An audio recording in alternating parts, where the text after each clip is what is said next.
oh, I've seen the future. If I just do this and this and this, and I control my units correctly, I should win this game 100% of the time. And that's exactly what happened. Yeah, I have to agree.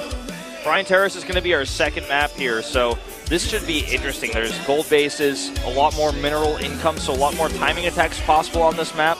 Might see Stats rush out Resonating Glaives again, because he can actually just put out a ton of adept pressure on this map. There's a high chance of that, but Dark could also do some heavy roach, aggression to counter that or defend that as well. Yeah, it is possible. Either way, guys, let's jump into game number 2 right now on Bryan Terraces.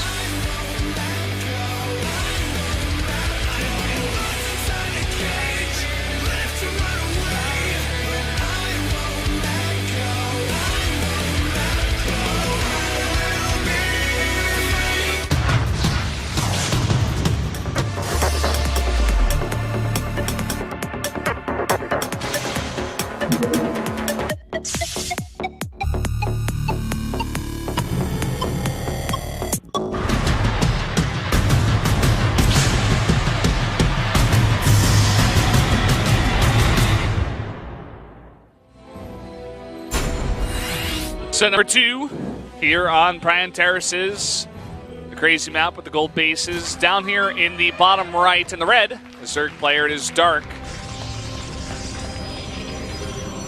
And across the map in blue for the Protoss, it is Stats. And down a game already in the series like this, a bit frustrating.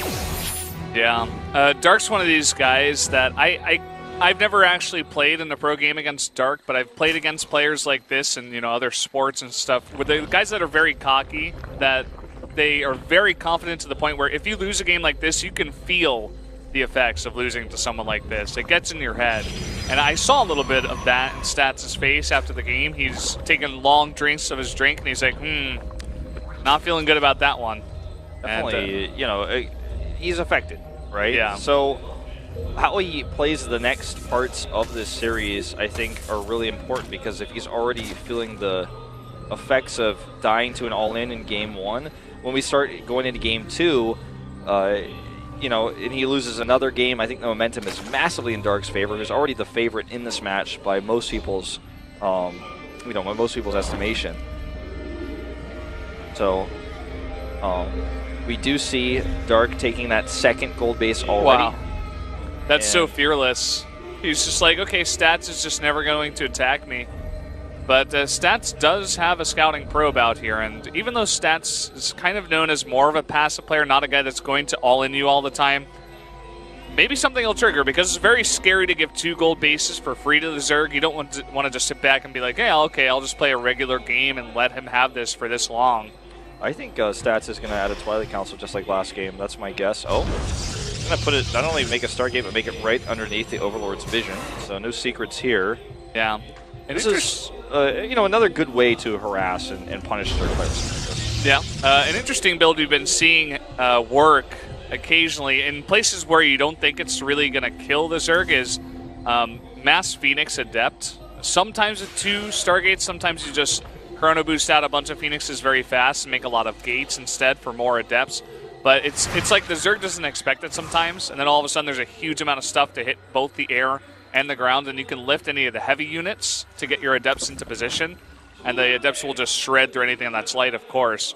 So I wonder if he's going to go for something like that. He is adding a Zealot and going for an Oracle first, so probably not. I mean, he may just go for the Oracle first and then into Phoenixes. It looks like he wants to take his own 3rd base. Maybe he'll just defend with the Oracle here.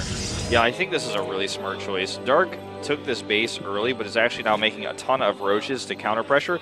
He's playing with Stats' head here a little bit. I think he's trying to bait out this 3rd Nexus. He's going to try to overwhelm with roaches. He's adding some lings as well, but it's going to be primarily roaches. Well, we're going to have a ling drop in the back door into that main. There is a pylon to spot, but I think Dark has seen that. Let me go ahead and check. Yeah, he has seen it, so he's going to try to go around it here. All right, here comes that pylon, or rather, excuse me, that ling drop. Pylon does see this, as you mentioned. Lings have speed. He might actually even pool these. Okay, no, he's just going to go right in. Now, meanwhile, the roaches are coming across the map, perhaps actually just hit at the front and try to knock that wall down. Dark even though he did see that Stargate, he has nothing to defend against the Oracle, kind of focusing on his own builds here.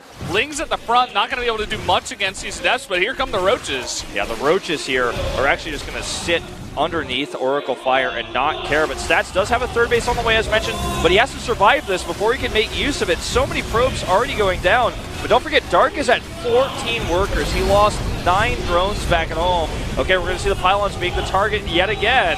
He has to get that other pylon. It's doing a ton of damage. He's trying to focus it down, and there it does go down. So now the Void Ray can't even get out here, and Dark is only making units to come across the map. A big attack here now that's just continuing to push now into the main base, and the worker count is evened up, so Dark with this army advantage is in a huge spot. GG! Stats knows he can't, he's unpowered, he can't do anything, his Void Ray's not coming out. Wow. Oh man, what is going on tonight, Wolf, between these two players? Dark is giving us all a lesson in how to play with the minds of a Protoss, especially Stats. What is he now, like 9-1, 10-1, something like that in this matchup? Absurd. Yeah. Like, I think it would be like 8-0 for this tournament, or 7-0. Yeah. At the moment. He's pretty insane. Playing godlike. He's, I mean, I know everyone out there is watching this. I know there's a lot of Protoss fans going, well, he cheesed him twice. But no, the amount of mind games that went into both games, really, really smart. Yeah, guys, we're going to go into a 5-minute break. I can't wait to come back and see what Dark has in store for us, or if Stats can come back. You got to wait 5 minutes with us. We'll be right back.